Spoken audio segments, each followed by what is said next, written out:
There you go. All right. So, hello everyone. My name is Junior. This is Vadim.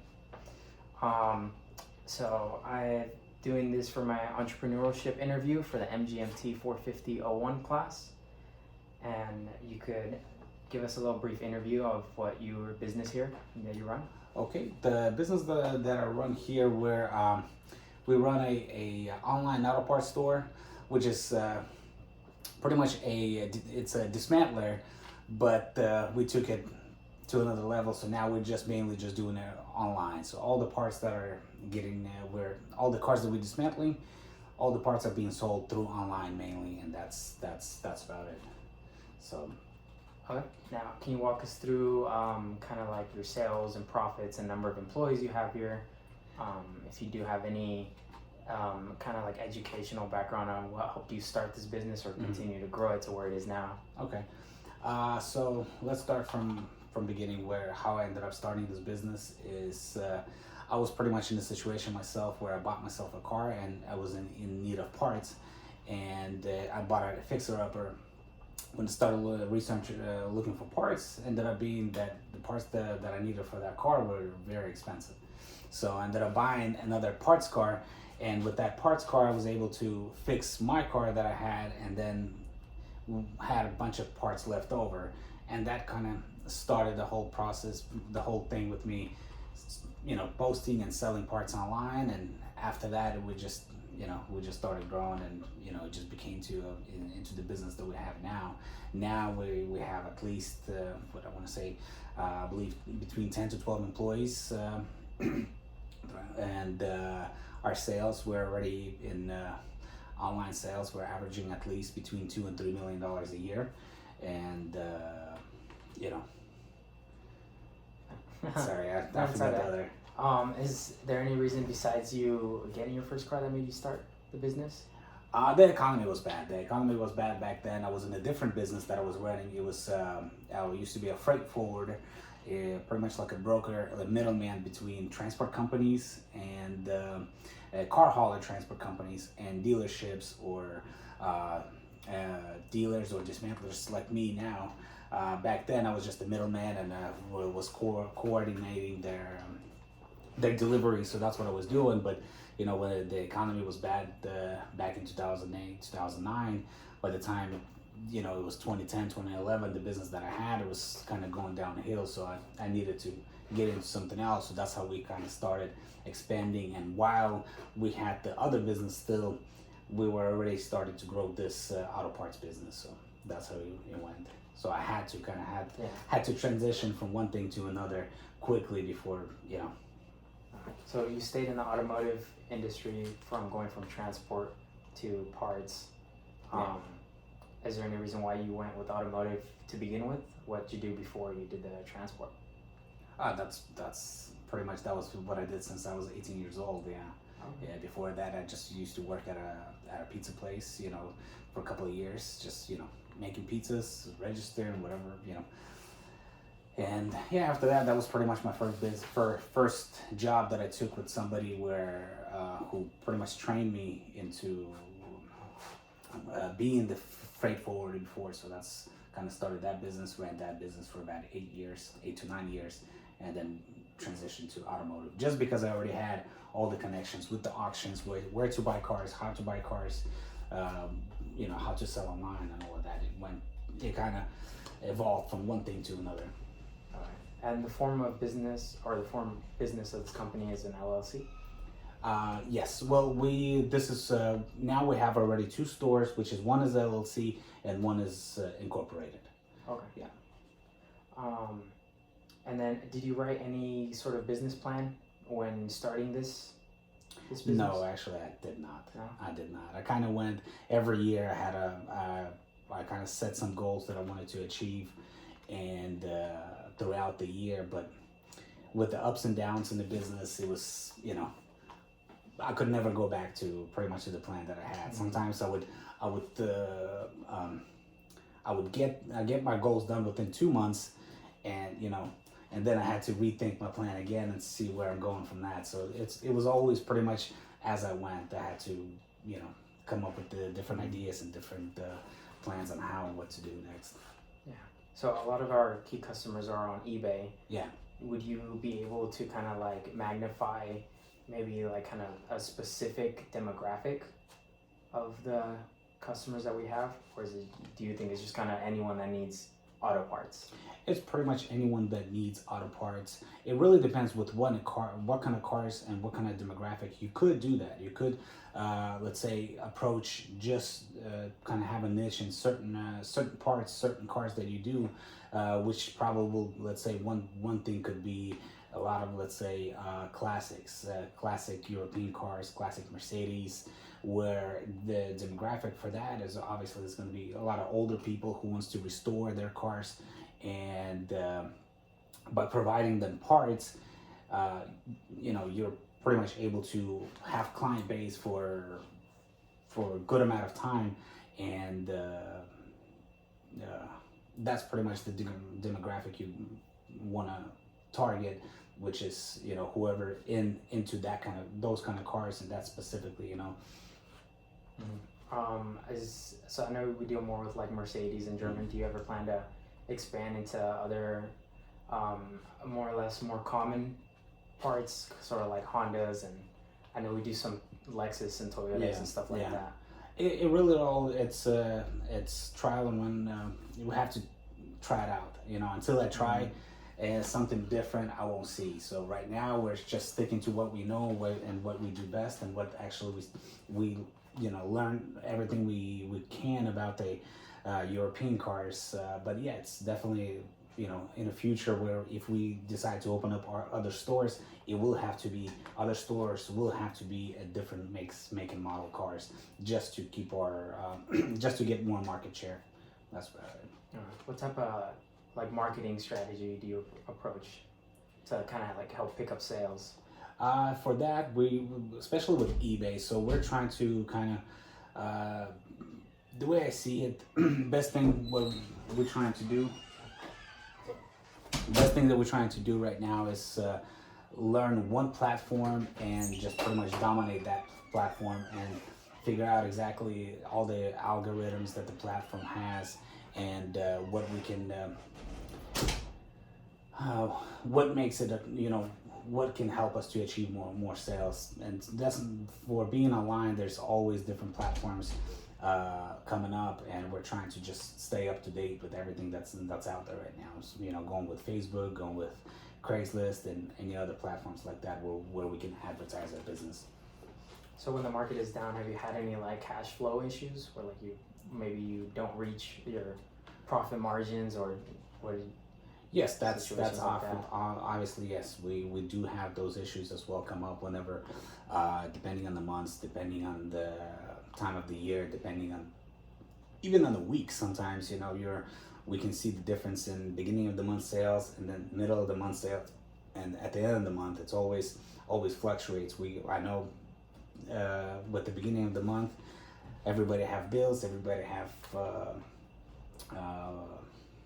things they need to take care of, so not a lot of people can afford to spend money on auto parts at this time, at those kind of times. So, but when the economy is down and everything is down, I do see it's not significant, so we kind of grew this business while the economy was good, pretty much going from 2014 all the way till now.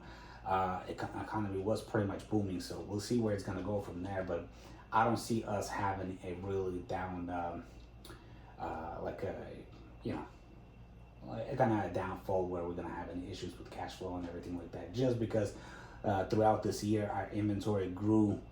I mean, throughout these years, our inventory grew into a very large amounts, and we should be set. We should be set up, depending on exactly what's going to come ahead. So hopefully we'll survive. So we'll see. So when you first started, what was kind of like some of the struggles you had to build up? You mentioned you had a business before that kind of helped fund the start of this.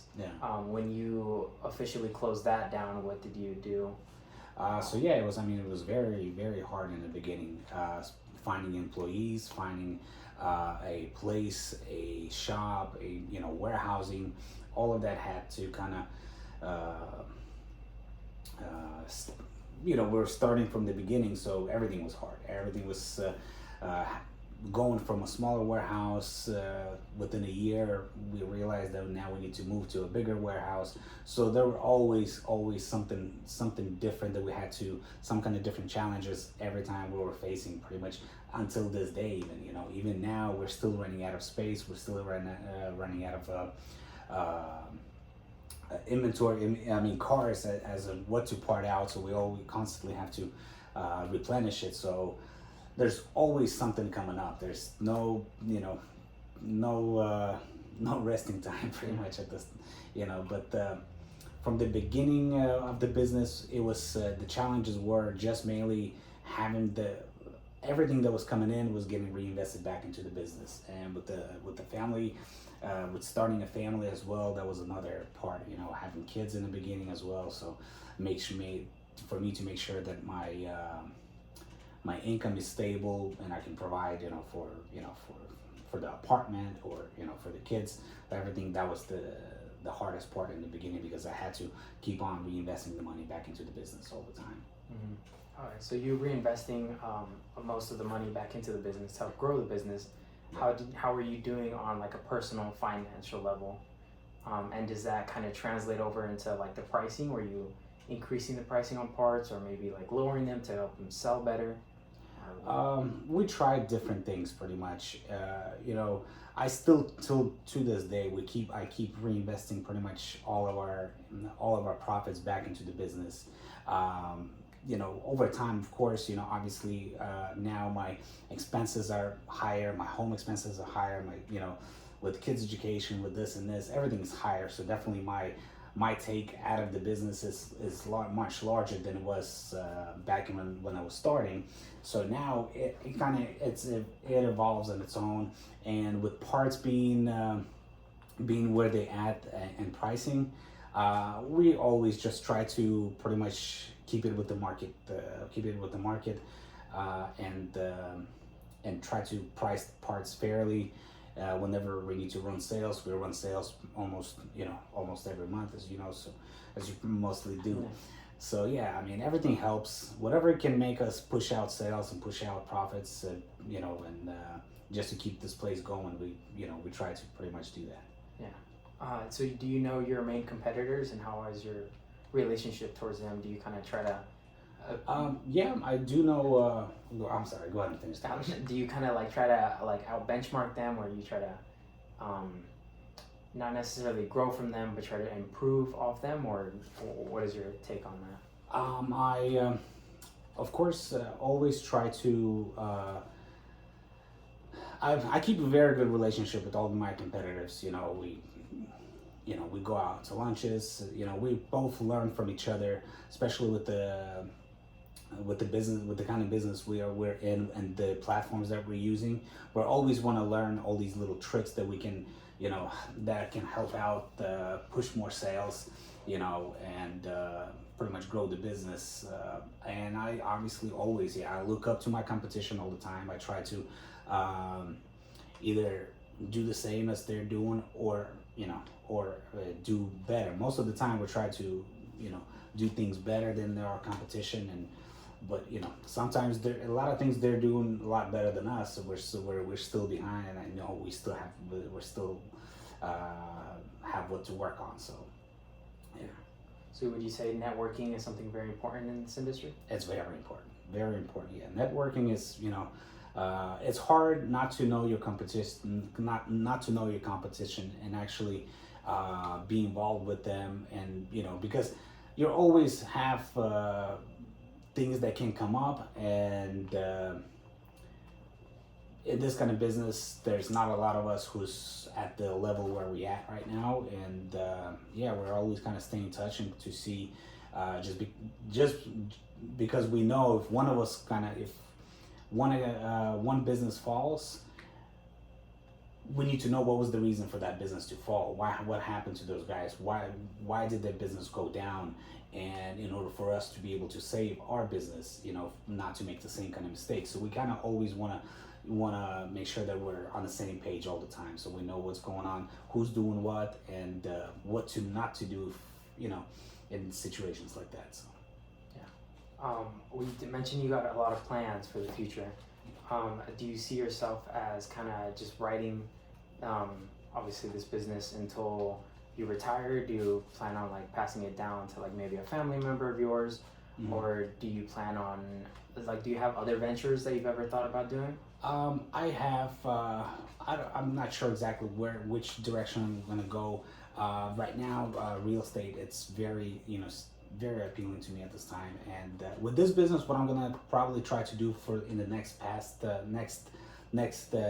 future 5 years is figure out a way how to sell the business. I have to grow the business and to be able to sell the business, so let's say within the 5 year benchmark. So if I can do that, if I can reach certain sales goals, certain profits, and make my big business appealing to somebody who would want to purchase it, that's pretty much my goal. And after that, I would definitely want to transition either in something else, or maybe in a few years start something else, but most likely in a different state, because I know California, it's very hard to run a business like this. Yeah. So piggybacking off of like location, obviously we make a lot more sales through eBay. We kind of reach everywhere. Yeah. Why'd you land on kind of Yuba City where it's like really small? You don't have as much foot traffic compared to like Rancho Cordova where there's all those other dismantlers there. Yeah, just because I found myself being good in online sales. So I was doing very good in online sales, and that's the only way I pretty much wanted to go. And learning from other stores who did have foot traffic, being in Rancho Cordova, obviously their overhead was much more expensive. With online growing as it's growing now, their foot traffic was downgrading, and we even tried a location in Rancho Cordova that has foot traffic, but it did not compare to what we can make in online sales. So that's why for us, I'd rather be in a smaller town just because it's cheaper to rent a property. It's much easier with the city, with the laws and everything like that. So that's number one probably that kept us in Yuba City already for past, I want to say 6 years. And I would definitely want to grow, but in order for this business to grow, all we need is just the warehouse space, because we're still going to keep on doing everything online as we're doing, and warehouse space is important. And lastly, what's like some advice you would give to someone that's maybe thinking of starting up a business, maybe not necessarily in this industry, but just a business in general? First, figure out your sales. Figure out how you're gonna sell something, where you're gonna sell it, and don't try not to invest too much money and too much of your time into like the whole traditional things, like, I need $100,000 or I need $50,000 to rent the place. I need this. I need all the equipment right away. I need all of this right away. And once the business is up and running, you're not making any sales because that part you didn't figure out how to bring in sales and how to grow the business. So that was something that I kind of learned as we went. That I'd rather figure out exactly how to sell, and even start doing it in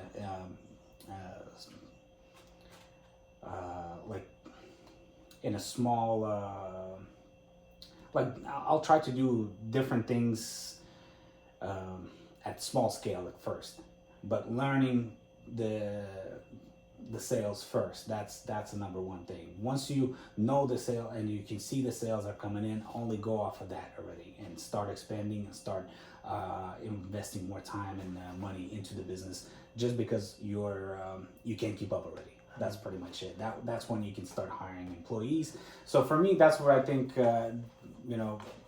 what I would do now compared to what I did before, and that's a number one. That's I can give advice on, is just first figure out the sales, first get the money, try to have the cash flow coming in already from little things, but just knowing that you can scale that little thing, let's say about 5 times. That means you have to do 5 times more sales, but you already have a platform, you already know a system how to do that, so it's going to be much easier to reach that, and you're not going to be tied up in so much overhead, and depending, of course, what kind of business you're going to want to run. That's it. All right. Thank you. All right, thank you.